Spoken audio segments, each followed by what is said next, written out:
Gone, again. Brixton Ashford stood at his mahogany desk, staring at the resignation letter. The 23rd nanny, in 18 months, had quit without notice. Through his office window, he could hear the chaos upstairs. His 7-year-old triplets were at it again. Mr. Ashford? His assistant, Valencia, peered through the doorway. The employment agency called. They've officially blacklisted your family. Brixton ran his hands through his dark hair.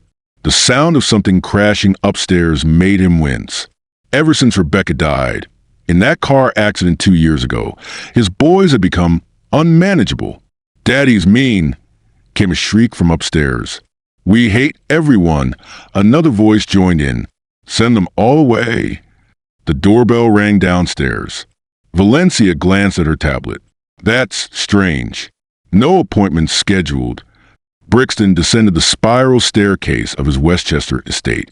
Through the frosted glass, he could see a small figure, a woman holding a baby. His jaw tightened. Another desperate nanny, no doubt. He opened the door. Standing there was a young woman, maybe 28, with tired eyes, but a gentle smile. She wore a simple white dress, slightly wrinkled.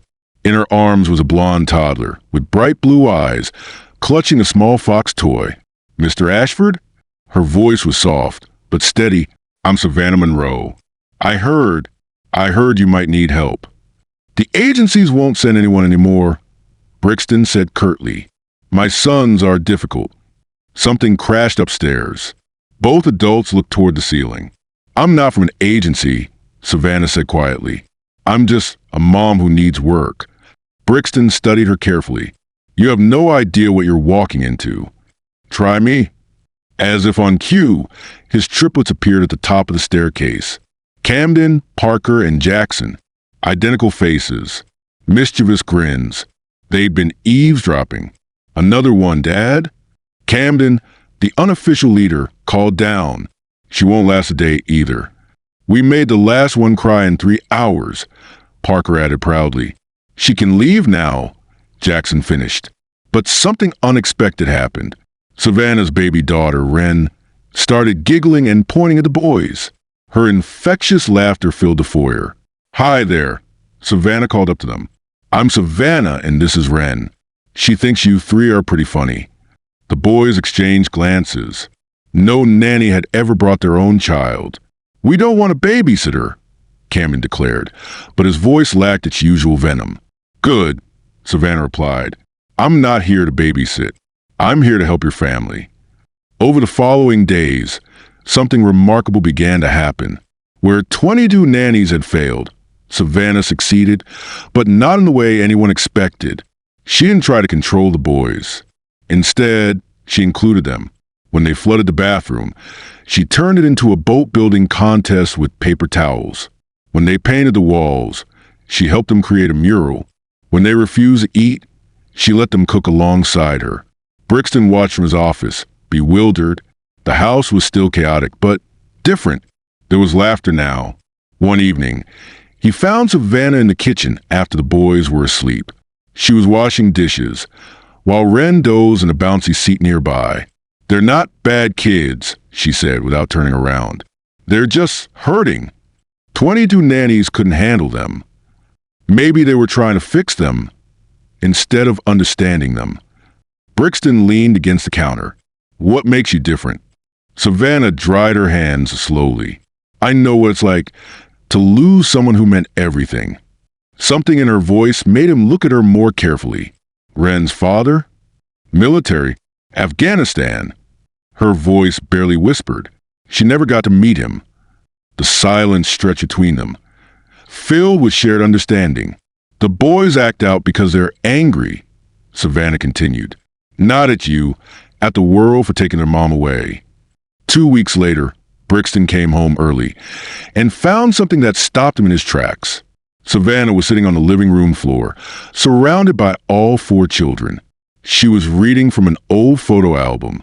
"This was your mommy's favorite flower," she was saying, pointing to a picture of Rebecca in their garden. "See how happy she looks." The triplets, usually restless, were completely still. Camden had tears in his eyes. "We miss her," Parker whispered. I know, sweetheart. It's okay to miss her. Missing someone means you love them. That's when Brixton noticed something that made his blood run cold. In Savannah's lap, mixed with Rebecca's photos, were pictures he'd never seen before. Pictures of Rebecca with Savannah.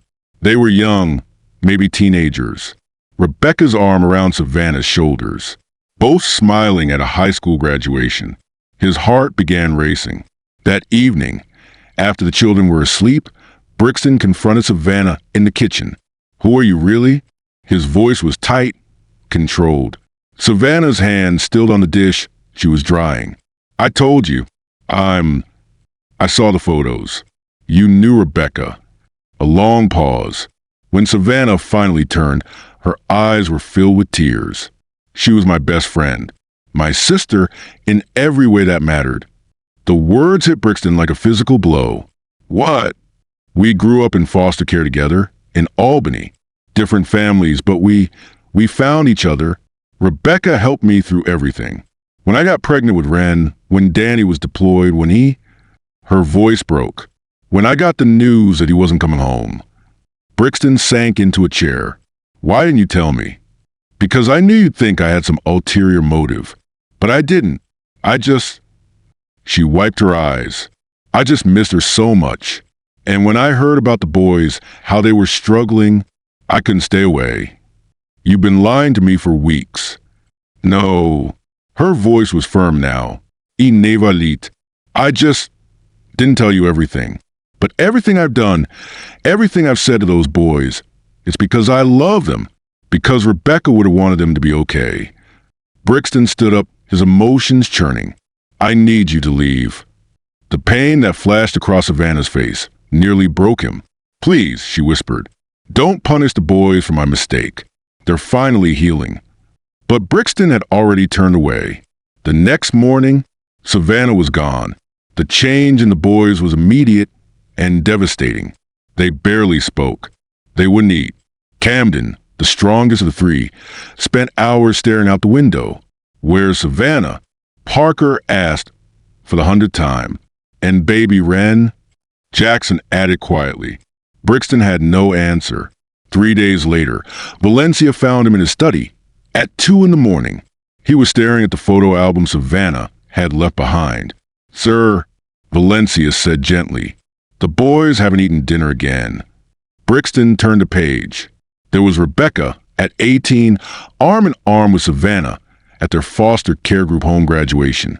On the back, in Rebecca's handwriting, "My chosen sister, my heart outside my body."